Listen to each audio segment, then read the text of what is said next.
I was out here in the chicken yard today, and I decided to look up in this nest box to see if I could find anything. It looks like the chicken's making a nest up in here. These are banty eggs, so hopefully she'll go broody and we can put some chucker eggs under her. I don't know why, but the pheasant hen is rolling her eggs out of her cave right here. Y'all see she's got one out, and then there's one right there. Hopefully those she'll roll them back in and go broody. I was collecting them and putting them under hens and putting them in the incubator, but none of them were fertile, so I decided I'm just going to let her brood them by herself, and I'll candle them about 2.5 weeks in to see if they're fertile or not. A couple days ago, I came up here in this barn stall to look at it because I was thinking about putting some animals up here, and you can see there's been some chicken pens built here that my brother had 3 or 4 years ago, and I was thinking, I was coming in here and I was taking the pens apart. You can see I have this door off, but this door is still on this pen, and these 2x6s were ran all the way down to like right here, and then this was stapled back. And I've been taking it apart, and I noticed that there was electricity run to it through this drop cord right here. And I figured if I could work on it a little bit, and I could keep birds in here that needed a heat source during the winter, like parakeets or maybe condors or something like that. And so it would take a good bit of work to get it ready for like a parrot or something. But this is a good little barn stall that has pretty good wind blockage from this tin here, and then that way through the barn is north, so that's obviously blocked good enough. And I could maybe run plastic up on these panels to try to keep some of the wind out, and then I could run plastic up on this door. You can see there is where I've been taking the pen apart. And so, like I said, it would take a bit of work, but this would be a neat project to do on the channel, and it needs to be done anyways. I might be able to run, I could connect up to that and run a heat lamp and a stall there and a stall here if I kept this divide, or I could take it out and this could be like a weaning pen for chicks coming off the brooder before I got something like a parrot, if I was able to do that. So we'll just see what this ends up being, and this will probably be in the next couple videos of me trying to redo this. I've also come back here. This used to be like one of our main pens, but it was kind of far away from the house, so we've quit using it. But it had like nest box doors, and this door used to be nice, but the whole pen used to be nice, but we've kind of quit using it, and it's down in this low spot, so it's got like, it's really muddy right here. And if you ever see milk jugs like that in my videos, we used to use milk jugs for chicken waters, so that's why that's there.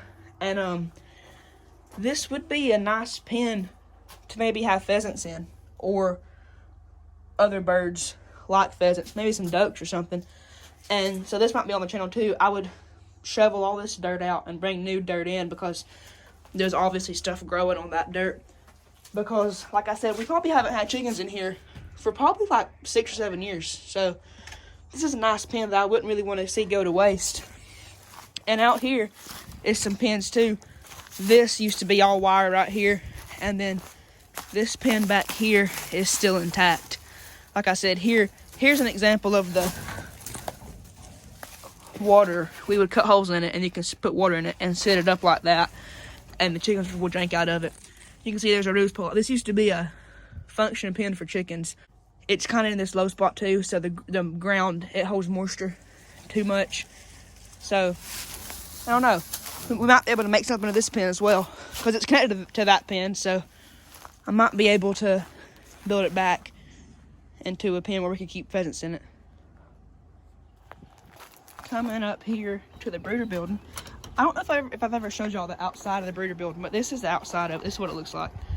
And the electricity's run up through here from the barn, which I was just in. Here are all the chicks. They're due for a brooder clean out, which is probably gonna happen later today or early tomorrow. They're all doing good. And the mallard is doing good too. You can see him right there. And over here I have a parakeet that'll be in the upcoming videos that I bought as a complete impulse purchase at an auction.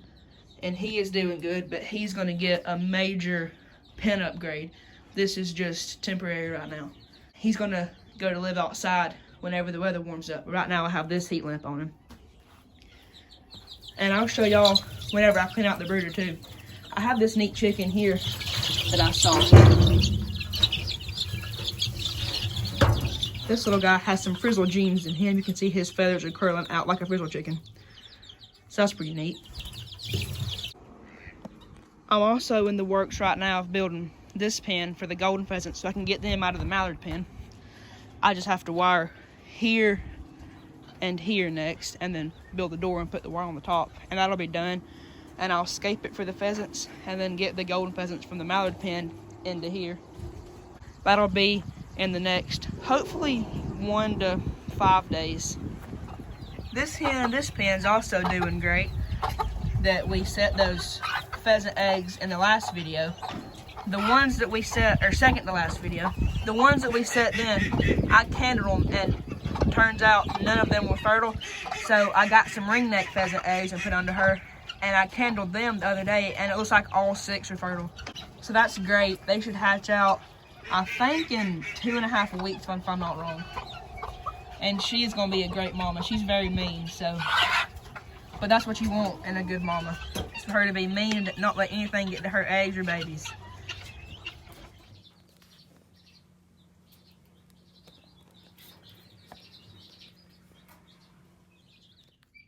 Okay, y'all, I'm in here in the brooder building, and as you can see, we have 2 brooders set up now.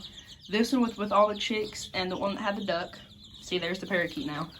And then this one, which has 2 new guinea keets and the baby silver mallard. Now, I'm beginning to get a little bit worried about him because he's not quite acting right.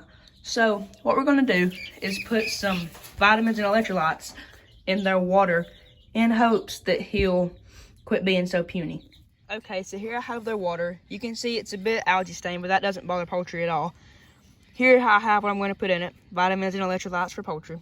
I'm going to get a scoop of this out. I'm only going to get about 3/4 of a scoop and put in their water. And then just cover it with my hand and shake it up. And that's all that I just need to do. See, it's mixing with the water well now, and we're going to go put it back in the brooder. Okay, as y'all can see, I got it back in the brooder. I did end up changing the water out, and I put a little bit less, about 1/2 scoop in there, because I figured that 3/4 was too much. So here he is, and then here is the new guinea keets. There's one right there, and then there's one right there. He has some splayed legs, which I'm going to try to fix, but if they don't get fixed, it's not a huge deal, but it will be better for him if it does get fixed.